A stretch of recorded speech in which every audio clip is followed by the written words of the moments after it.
નમસ્કાર, આપ જોઈ રહ્યા છો ગુજરાતની number 1 news channel news 18 Gujarati. Afternoon prime time bulletin સાથે ઉપૃથા સમાચારમાં સૌપ્રથમ વાત કરીએ તો લોકસભા ચૂંટણી પહેલા ભાજપમાં જાણે ભરતી મેળો શરૂ થયો છે.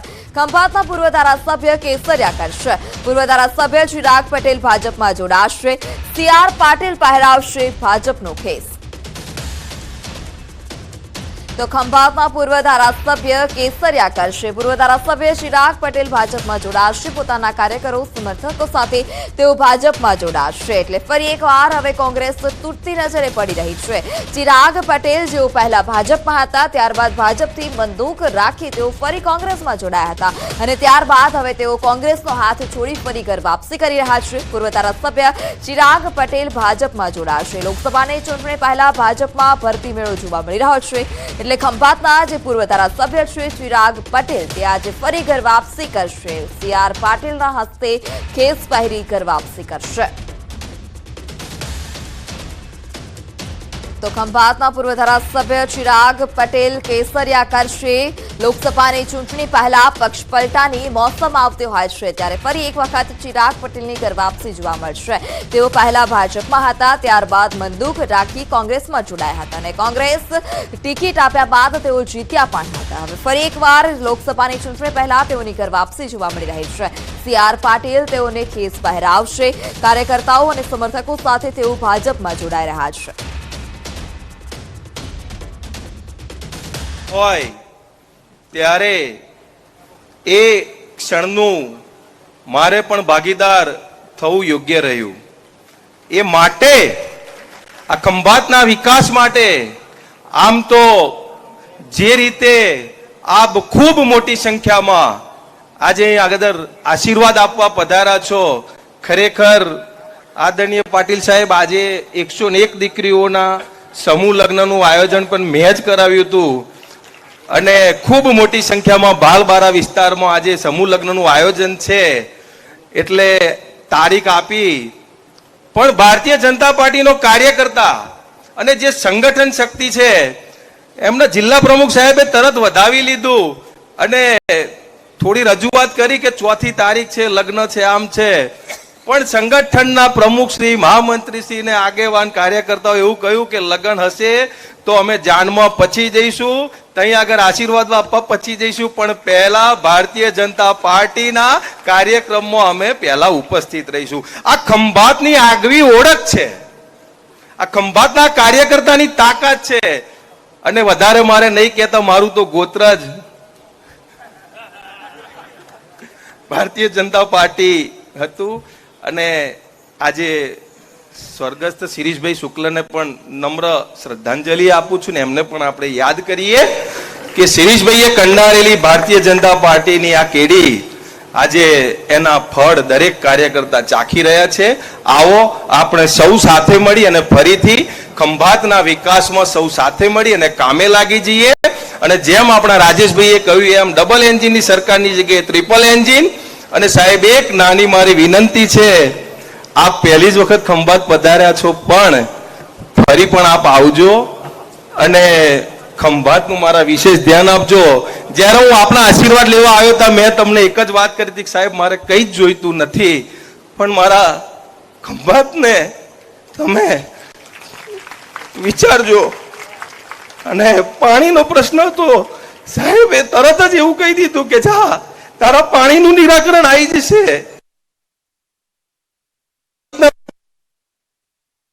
કરશે સાથે સાથે 56 ગામની પણ 160 કરોડની પાણીની યોજના પણ સાહેબે મંજૂર કરી દીધી છે. એટલે ફરીથી આ તબક્કે ભારતીય જનતા પાર્ટીની સરકારનો ખૂબ ખૂબ આભાર માનું છું અને આવનારા વર્ષોમાં પણ સાહેબ ખંભાત વિશે ધ્યાન રાખજો. આભાર ચિરાગભાઈ. હવે આપણા લોકલાડીલા પેજ પ્રમુખના પ્રણેતા અને ગુજરાતના યશસ્વી ભારતીય જનતા પાર્ટીના અધ્યક્ષ એવા CR પાટીલજીનું સ્વાગત કરવા માટે બંને પૂર્વ ધારાસભ્યશ્રીઓ, સાંસદશ્રી, શહેર સંગઠન તમામ લોકો, પિનાકીનભાઈ, સાગરભાઈ પટેલ, મયુરભાઈ, સંજયભાઈ, દિગ્વિજયસિંહ,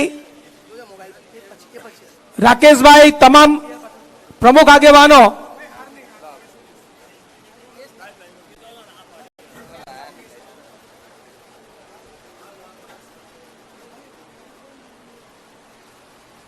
આપણે પિનાકીનભાઈ મધ્ય ગુજરાતનો આણંદ જિલ્લોમાં આજે CR પાટીલની ઉપસ્થિતિમાં બોરસદ અને ખંભાત ખાતે અસંખ્ય કાર્યકરો અહીંયા ભાજપમાં જોડાઈ રહ્યા છે કોંગ્રેસ છોડીને. ખૂબ મહત્વની બાબત એ છે કે આપણે ખંભાત વિધાનસભા વિસ્તારની જો વાત કરીએ તો 2 પૂર્વ ધારાસભ્યો મયુરભાઈ રાવલ અને સંજયભાઈ હાલ અમદાવાદના જિલ્લાના પ્રભારી બી છે. મયુરભાઈ પણ અત્યારે ખૂબ સક્રિય છે, આપણે એમની સાથે વાત કરીએ. ચિરાગભાઈ ખંભાતના ધારાસભ્ય કોંગ્રેસના આજે ભાજપમાં જોડાઈ રહ્યા છે. મયુરભાઈ શું કહો છો? સમગ્ર દેશમાં આપણા લોકપ્રિય વડાપ્રધાન નરેન્દ્ર મોદી સાહેબ અને સંગઠનના પ્રમુખ નડ્ડા સાહેબના માર્ગદર્શન અને એમની સૂચના અનુસાર ગુજરાત પ્રદેશ ભાજપના મુખી એવા CR પાટીલ સાહેબ જ્યારે આજે ખંભાતમાં આવી રહ્યા છે ત્યારે સમગ્ર દેશ અને ગુજરાત ભાજપમય થઈ રહ્યું છે. અને સાહેબનો નારો છે કે કોંગ્રેસ મુક્ત ભારત. તો આજે ખંભાત તાલુકામાંથી પણ અમે સૌ, હું સંજયભાઈ, અમારું શહેર તાલુકાનું સંગઠન, ચૂંટાયેલી સૌ પાંખ ખંભાત તાલુકાને પણ કોંગ્રેસ મુક્ત કરી રહ્યા છીએ. એનો અમને આનંદ છે. આપણી સાથે સંજયભાઈ છે, જેઓ પૂર્વ ધારાસભ્ય છે, તેમજ આખા ગુજરાતમાં ખૂબ મહત્વનો જિલ્લો કહેવાય, આર્થિક પાટનગર કહેવાય એવા અમદાવાદ જિલ્લાના પ્રભારી છે. આપણે એમને પૂછીએ, સંજયભાઈ, હવે ચિરાગભાઈ પણ આવશે, તમે 2 પૂર્વ ધારાસભ્ય અને 1 પણ ધારાસભ્ય, કેવી રીતે બધું મેનેજ કરશો? ખંભાત એ હંમેશા ભારતીય જનતા પાર્ટીનો ગઢ રહ્યો છે. 1989થી શરૂ કરીને ખંભાતમાં નગરપાલિકા, પછી 90, 95, 98, 2002, 7, 12, 17 આમ સતત અહીં ભારતીય જનતા પાર્ટીનો ભગવો ખંભાતમાં લહેરાયો છે. ત્યારે અહીં આગળ કોઈ વ્યક્તિનું મહત્વ છે નહીં, અહીં આગળ પાર્ટીનું મહત્વ છે. અને એના કારણે જ સહકારી સંસ્થાઓ હોય, તાલુકા પંચાયત હોય, નગરપાલિકા હોય કે જિલ્લા પંચાયતની ચૂંટણી હોય, અહીંયા ભારતીય જનતા પાર્ટીના કમળ સાથેનો ઉમેદવાર અહીં આગળ જીતે છે. એટલે અહીં આગળ અમારી પાર્ટીની અંદર કોઈ પણ વ્યક્તિ આવે, અમે એનું સ્વાગત કરીએ છીએ. જનક જાગીરદાર, ન્યૂઝ 18 ગુજરાતી, ખંભાત. પ્રમુખ આણંદ જિલ્લા પંચાયત દિલીપભાઈ પટેલ, પૂર્વ સાંસદ, અમારા મિત્ર શ્રી મહેશભાઈ પટેલ, પૂર્વ જિલ્લા પ્રમુખ, જેમના લગ્નમાં તમે આવ્યા છો. 108 ત્યાં છે અને 9મું અહીંયા છે. એવા શ્રી ચિરાગભાઈ પટેલ, શ્રી અમરસિંહભાઈ ઝાલા, શ્રી અશોકભાઈ પટેલ, શ્રી રાજેશભાઈ પટેલ, શ્રી વિપુલભાઈ, શ્રી કમલેશભાઈ, શ્રી યોગેશભાઈ, શ્રી ગોવિંદભાઈ, ડાયસ પર બેઠેલા સૌ આગેવાનો, કદાચ કોઈનું નામ રહી ગયું હશે, અને વિશાળ સંખ્યામાં અહીં ઉપસ્થિત સૌ આગેવાન ભાઈઓ અને બહેનો, આપ સૌને વંદન, આપ સૌને પ્રણામ કરું છું. આવા ધોમ ધકતા તાપમાં આટલી મોટી હાજરી એ તો ખંભાત જ હોઈ શકે.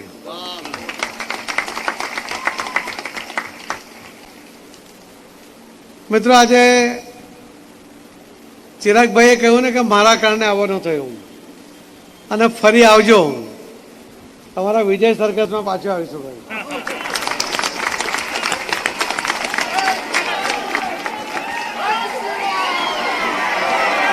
ભારત માતા કી, ભારત માતા કી જય શ્રી રામ, જય જય શ્રી રામ. આખો દેશ તો આણંદ જિલ્લામાં ભાજપનું ભરતી અભિયાન. બોરસદમાં એક કાર્યક્રમમાં 2000 જેટલા કોંગી કેસરિયા કર્યા.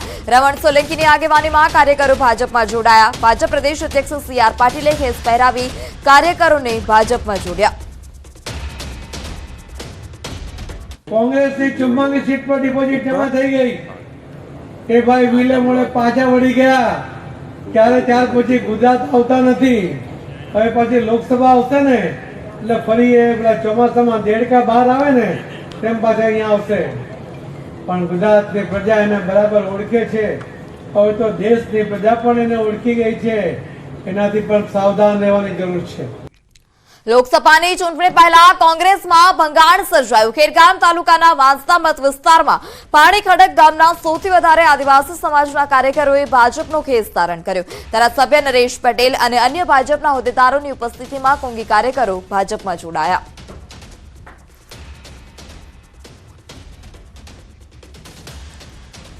રાજકોટમાં ધારાસભ્ય જયેશ રાદડિયાનો વિડીયો વાયરલ. જામકંડોરણામાં યોજાયેલા સમૂહ લગ્ન દરમિયાન તેઓએ નિવેદન આપ્યું. લેવા પટેલ સમાજની કમજોરી જાહેરમાં જ જયેશ રાદડિયા બોલ્યા છે. કહ્યું કે આટલા મોટા સમાજને સરદાર વલ્લભભાઈ પટેલ પછી બીજા કોઈ સરદાર નથી મળ્યા અને આગેવાન તરીકે જે મજબૂત હોય તેને સ્વીકારજો. માય કાંગલાઓને નીચે બેસાડી દેજો.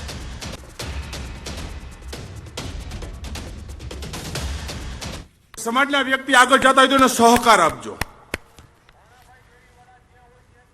સમાજની અંદર તમે જે જગ્યાઓથી અલગ અલગ જગ્યાથી આવ્યો સમાજની અંદર કોઈ વ્યક્તિ આગળ જતો હોય તો મારી સમાજને વિનંતી છે કે એને સહકાર આપજો. અન્ય જગ્યાએથી શીખવું જોઈએ તમારે. કીધું કે લેવા પટેલ સમાજની કમજોરી છે કે સમાજનો આગેવાન ઉભો થતો હોય ને એટલે એને બરાબર સેટ ન થાય ને તો એકવાર પાડી ન દો તો લેવા પટેલ સમાજ ન હોય.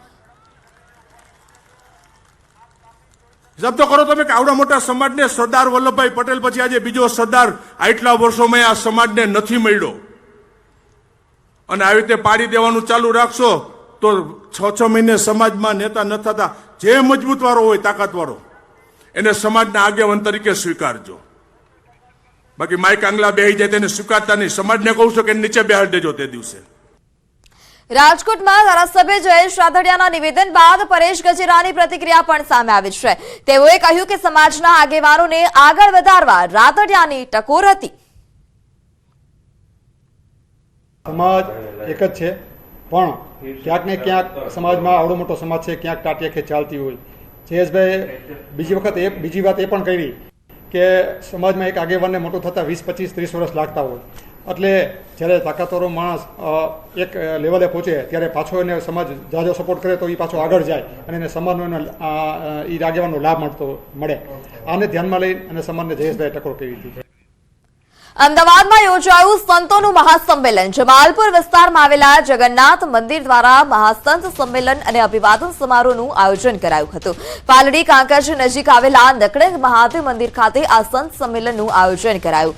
રાજ્યભરના સંતો, મહંતો, ધર્માચાર્ય, મહામંડલેશ્વર સહિતના 500 થી વધારે લોકો આ સંત સંમેલનમાં જોડાયા હતા અને તમામ સંતોએ હાજરી આપી હતી. जो लोग आजकल सर्वाधिक चर्चा 4 माह की थी. एक देश के बड़े धर्माचार्य सबकी नजरों से उतर गए. कहे कि मोदी वहां पर प्राण प्रतिष्ठा करेगा और हम ताली बजाएंगे. ये धर्माचार्य के मन से शोभा नहीं देता था. 4 माह की चर्चा थी. मूर्ति, मंदिर, मुहूर्त और मोदी. इन्हीं 4 बातों की चर्चा हो रही थी लगातार कि मोदी प्राण प्रतिष्ठा तो 1 साल पहले से प्रारंभ हो गई थी. मुहूर्त की बात जब भी आई लोगों ने प्रश्न खड़े किए तब भी संत समिति आगे बढ़ के जवाब दी. हम नरेंद्र मोदी और अमित शाह से इसलिए प्यार करते हैं कि मोदी पिछले 1000 वर्षों में एकमेव हिंदू शासक है जिसने सनातन धर्म को एक गौरव प्रदान. हमारा चक्रवर्ती सम्राट है राजनीति. તો દંડી સ્વામી જીતેન્દ્રનંદ મહારાજે કર્યા પીએમ મોદીના વખાણ. દેશમાં માત્ર 4 મની જ ચર્ચા હતી. મૂર્તિ, મોદી, મુહૂર્ત અને મંદિર. અમે મોદી અને અમિત શાહને પ્રેમ કરીએ છીએ. ભારતીય જનતા પાર્ટીને નહીં. મોદી અમારા ચક્રવર્તી સમ્રાટ છે. संतों की तरफ से नरेंद्र मोदी को श्री राम जन्मभूमि का उपहार अब की बार 400 पार. તો સમાચારમાં હાલ સમય થયો છે વિરામનો. अब જોડાયેલા રહો ન્યૂઝ 18 ગુજરાતી સાથે.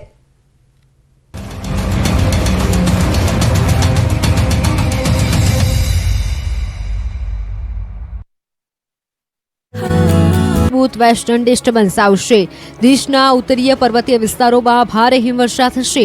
અમુક વિસ્તારોમાં ગાજવીજ સાથે વરસાદની શક્યતા છે. ગુજરાતના ભાગોમાં વાદળછાયું વાતાવરણ રહેશે અને અમુક વિસ્તારોમાં છાંટા પડવાની શક્યતા છે. ઉત્તર પૂર્વ ગુજરાતમાં વાદળછાયું વાતાવરણ રહેશે અને આ ઉપરાંત કચ્છ અને સૌરાષ્ટ્રના અમુક વિસ્તારોમાં વરસાદી માવઠાની શક્યતા છે. એક મજબૂત પશ્ચિમી વિક્ષોભ આવી રહ્યો છે જેના કારણે દેશના ઉત્તરીય પર્વતીય પ્રદેશોમાં ભારે વરસાદ થવાની શક્યતા રહે છે. રાજસ્થાનના સરળ ભાગોમાં પણ કમોસમી વરસાદ થવાની શક્યતા છે. ઘણા ક્ષેત્રે ગાજવીજના કરા સાથે વરસાદ થવાની શક્યતા રહેશે. રાજસ્થાનના સરહદના ભાગોમાં ગુજરાતમાં કંઈક છાંટાછૂટી થઈ જવાની શક્યતા રહેશે. માવઠા ઉપરાંત ઠંડી અંગે આગાહી કરતા અંબાલાલે કહ્યું કે આગામી 7 ફેબ્રુઆરીથી રાજ્યમાં ફરી ઠંડીનું જોર વધશે.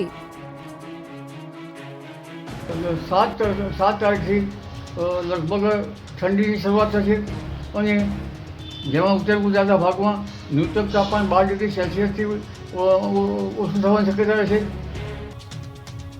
જૂનાગઢ તોડકાંડના આરોપી સસ્પેન્ડેડ પીઆઈ તરલ ભટ્ટના 4 દિવસના રિમાન્ડ મંજૂર કરવામાં આવ્યા છે. તરલ ભટ્ટની નાટકીય ઢબે ગુજરાત એટીએસે ધરપકડ કર્યા બાદ તેની આજે સેશન્સ કોર્ટમાં રજૂ કરાયો, જેમાં એટીએસે તરલ ભટ્ટના 14 દિવસના રિમાન્ડની માંગ કરી હતી. કોર્ટમાં તરલ ભટ્ટને રજૂ કરવા દરમિયાન સરકારી વકીલે ધારદાર દલીલો રજૂ કરી. 335 બેંક ખાતાના ડેટા તરલ ભટ્ટ પાસે ક્યાંથી આવ્યા? તરલ ભટ્ટને બેંક ખાતાની ગુપ્ત વિગતો કોણે આપી તેવા સવાલો કોર્ટ સમક્ષ રજૂ કરવામાં આવ્યા હતા. તરલ ભટ્ટ છેલ્લા 7 દિવસથી ફરાર હતો. ધરપકડ બાદ પણ તપાસમાં સહયોગ ન કરતા હોવાનું અને ગોળ ગોળ જવાબો આપતા હોવાનો એટીએસે રિમાન્ડમાં ઉલ્લેખ કર્યો હતો. તરલ ભટ્ટ વોન્ટેડ હતા તે સમયે કોને અને કયા સ્થળે આશરો આપ્યો હોવાના રિમાન્ડના મુદ્દા રજૂ કર્યા. આ ઉપરાંત દુબઈના ક્રિકેટ સટોડિયા અને બુકીના કનેક્શનને લઈને રિમાન્ડના મુદ્દા રજૂ કર્યા હતા. ગાંધીનગરના પૂર્વ સાંસદ, ભાજપના સિનિયર નેતા અને રામ મંદિરની લડાઈમાં સક્રિય ભૂમિકા ભજવનાર લાલકૃષ્ણ અડવાણીને ભારત રત્ન આપવાની જાહેરાત કરાઈ છે. વાજપેયી બાદ આ સન્માન મેળવનાર ભાજપના બીજા નેતા છે. પીએમ મોદીએ ટ્વીટ કરી તેની માહિતી આપી હતી. પ્રધાનમંત્રી નરેન્દ્ર મોદીએ પોસ્ટ કરતા લખ્યું કે મને જણાવતા ખૂબ જ આનંદ થાય છે કે લાલકૃષ્ણ અડવાણીજીને ભારત રત્નથી સન્માનિત કરવામાં આવશે. મેં તેમની સાથે પણ વાત કરી અને તેમને આ સન્માન મળવા બદલ અભિનંદન પાઠવ્યા હતા. પીએમએ લખ્યું કે આપણા સમયના સૌથી પ્રતિષ્ઠિત રાજકારણીઓમાંના એક એવા અડવાણીજીનું ભારતના વિકાસમાં તેમનું યોગદાન અવિસ્મરણીય છે. તેમના જીવન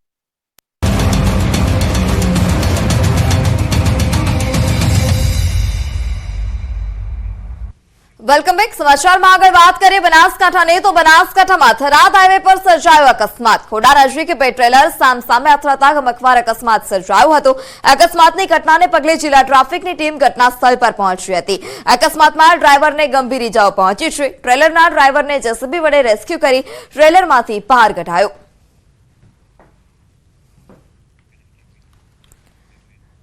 બનાસકાંઠાના કર્માવત તળાવ ભરવા માટે પાલનપુર વડગામ વિસ્તારના ખેડૂતોની બેઠક યોજાઈ. લોકસભાની ચૂંટણીના પડઘમ સામે વડગામના જલોત્રામાં આ બેઠક યોજાઈ હતી, જ્યારે કવડા પ્રધાન અને મુખ્યમંત્રીને જાહેરાત કરવા છતાં કર્માવત તળાવમાં પાણી ન નાખવામાં આવતા ખેડૂતો હાલ અત્યારે રોષે ભરાયા છે. કર્માવત તળાવમાં પાણી ભરોના સૂત્રોચ્ચાર પણ કરવામાં આવ્યા. પાલનપુર વડગામ તાલુકાના 125 ગામડાઓમાં સિંચાઈના પાણી માટે ખેડૂતો હાલ અત્યારે વલખા મારી રહ્યા છે. 30 વર્ષથી ખેડૂતો કર્માવત તળાવ ભરવાની માંગ કરી રહ્યા છે, જ્યારે રમાવત તળાવમાં પાણી નાખવા માટે ફરી એકવાર ખેડૂતોએ આંદોલનની ચીમકી ઉચ્ચારી. અમદાવાદના શહેર કોટડામાં થયેલી હત્યાનો આરોપી ઝડપાયો છે. હત્યાના ગુનામાં વોન્ટેડ આરોપીની અમદાવાદ સાયબર ક્રાઇમે ધરપકડ કરી છે. હત્યા કર્યા બાદ આરોપી છેલ્લા 7 મહિનાથી ફરાર હતો. જોકે શહેર પોલીસ કમિશનરના ધ્યાને આ બાબત આવતા જ તેમને તાત્કાલિક આરોપીને પકડી સાયબર ક્રાઇમને સૂચના આપવામાં આવી છે. સાયબર ક્રાઇમને આ આરોપીને પકડી પાડવા માટે સૂચના આપવામાં આવી હતી. સાયબર ક્રાઇમની અલગ અલગ ટીમો બનાવીને કુખ્યાત આરોપીને ઉત્તર પ્રદેશથી ઝડપી પાડવામાં આવ્યો. સાયબર ક્રાઇમના પોલીસ કર્મીઓએ ઘણા દિવસથી ઉત્તર પ્રદેશમાં ધામા નાખ્યા હતા અને ત્યાં લોકલ બાતમીદારો થકી આરોપી તેના સંબંધીના ત્યાં છુપાયો હોવાની માહિતી મળી હતી, જેથી દિવસ દરમિયાન પોલીસ ત્યાંથી લોકલ રિક્ષામાં લોકલ ડ્રેસ પહેરી અને વેશપલટો કરી અવરજવર કરી આરોપી પર વોચ રાખતી હતી. તપાસ તેજ કરતા પોલીસે ઉત્તર પ્રદેશમાં મોડી રાત્રે જ આરોપી જે મકાનમાં હતો ત્યાં રેડ કરી હતી, ત્યારે તે બીજા માળેથી કૂદી અને ખેતરમાં ભાગ્યો હતો. થોડી દૂર સાયબર સેલના માણસો ખેતરમાં છુપાયેલા હોવાથી આરોપીને ખેતરમાંથી ઝડપી પાડી અને જીવના જોખમે ઓપરેશન પાર પાડવામાં આવ્યું. ટેકનિકલ એનાલિસિસ તથા હ્યુમન રિસોર્સિસથી આરોપીની લોકેશન મેળવેલું અને જેને આરોપીને ઉત્તર પ્રદેશના ફૈઝાબાદથી પકડાયેલો હતો અને હાલ એને આરોપીને શેરકોટડા પોલીસ સ્ટેશનને સોંપેલો છે. મહેસાણામાં ટ્રિપલ તલાકની બીજી ઘટના સામે આવી છે. મહેસાણામાં પરણિતા અને પતિ સાસુ દ્વારા માનસિક રીતે હેરાન કરવામાં આવતી હતી અને માર મારવાની ઘટના પણ પ્રકાશમાં આવી છે. શહેરના સુભાષન રોડ પર આવેલી સાહલ ટાઉનશીપમાં રહેતી પરણિતા પર પતિએ માર મારી અત્યાચાર ગુજાર્યો હતો અને ટ્રિપલ તલાક આપી દીધા હતા. સાસરિયા દ્વારા પરણિતાને માર મારી દહેજ માંગે ટ્રિપલ તલાક આપી દેવામાં આવ્યા, જેથી રિઝવાન બાનુએ મહેસાણા પોલીસ મથકે ટ્રિપલ તલાક અંગે ફરિયાદ નોંધાવી છે. મહેસાણા પોલીસે પતિ ઇમરાન મંસૂરી અને સાસુ મહેમૂદા મંસૂરી સામે ગુનો દાખલ કરી વધુ તપાસ હાથ ધરી. 1.5-2 વર્ષથી મારા પતિ મને વારંવાર નાની મોટી વાત ઉપર મને લડાઈ ઝઘડા કરી રહ્યા છે અને કહે છે કે તું હવે મને ગમતી નથી, તું જાડી થઈ ગઈ છે, મારે બીજી લાવી છે એમ કહેતા અને મારઝૂડ કરતા હતા. રિઝવાના બાનુ અબ્બાસભાઈ મંસૂરીએ ફરિયાદ દાખલ કરાવેલ છે. એમની ફરિયાદ મુજબ એમના પતિ ઇમરાન અને એમની સાસુ મહેમૂદાએ એમને માર મારી દહેજની માંગણી કરી અને એમના પતિ એમને ટ્રિપલ તલાક આપી દીધેલ છે અને આ બાબતે પોલીસે એમના પતિ ઇમરાન અને સાસુ મહેમૂદા વિરુદ્ધ ગુનો દાખલ કરી આગળની કાર્યવાહી હાથ ધરેલ છે. દ્વારકામાં હોટલ બુકિંગના નામે છેતરપિંડી કરતા 5 આરોપીઓ પોલીસ સકંજામાં છે. સાયબર ક્રાઇમે ફેક વેબ સાઇટ બનાવનાર અને ડમી પ્રી એક્ટિવેટેડ સિમ કાર્ડનું વેચાણ કરતા આરોપીઓને ઝડપી પાડ્યા છે. વડોદરા, મધ્યપ્રદેશ અને રાજસ્થાનથી 5 આરોપીઓને ઝડપી પાડવામાં આવ્યા. 50થી વધારે ફેક હોટલ બુકિંગની વેબસાઇટ બનાવી અને છેતરપિંડી આચરી હોવાનો ખુલાસો થયો છે. વડોદરાના મોનાક પટેલ તેમજ અન્ય અગાઉ પકડાયેલા આરોપીઓ ગ્રાહકોના સિમ કાર્ડ મેળવવા માટે જે પીઓ સેન્ટર હોય છે એના ઉપર આ લોકો નોકરી કરતા હોય છે અને ગ્રાહકોને સિમ કાર્ડ એક્ટિવેટ નથી થયું એ રીતની ખોટી માહિતી આપી અને એમનું સિમ કાર્ડ પોતે રાખી લઈ અને ફરીથી નવું સિમ કાર્ડ એક્ટિવેટ કરીને આપતા હોય છે. ગીર સોમનાથના સરપંચના ઘરમાં દીપડો ઘૂસ્યાની ઘટના સામે આવી છે. તાલાલાના રામપરા ગામમાં દીપડો ઘૂસ્યો હતો. મારણ કર્યા બાદ દીપડો બંધ ઘરમાં ઘૂસી ગયો હતો. વન વિભાગની રેસ્ક્યુ ટીમે ઘટના સ્થળ પર પહોંચ્યું અને રેસ્ક્યુ કર્યું. 1.5 કલાકની જહેમત બાદ દીપડાને બેહોશ કરી અને તેનું રેસ્ક્યુ કરવામાં આવ્યું. પંચમહાલના ઘોગંબાના બોરિયા ગામમાં રીંછ દેખાવાની ઘટના સામે આવી છે. ગામમાં રીંછના હલચલનો વિડીયો હાલ અત્યારે વાયરલ થયો છે. સીસીટીવી ફૂટેજ સામે આવ્યા છે. ગામમાં આવેલી પાન મસાલાની દુકાન પાસેનો વિડીયો સામે આવતા હાલ અત્યારે લોકોમાં પણ ભયનો માહોલ છે. જોકે છેલ્લા કેટલાક દિવસોથી ગામમાં રીંછ છે તેવી વાતો વહેતી થઈ હતી, ત્યારે સીસીટીવી ફૂટેજ હાલ અત્યારે સામે આવ્યા.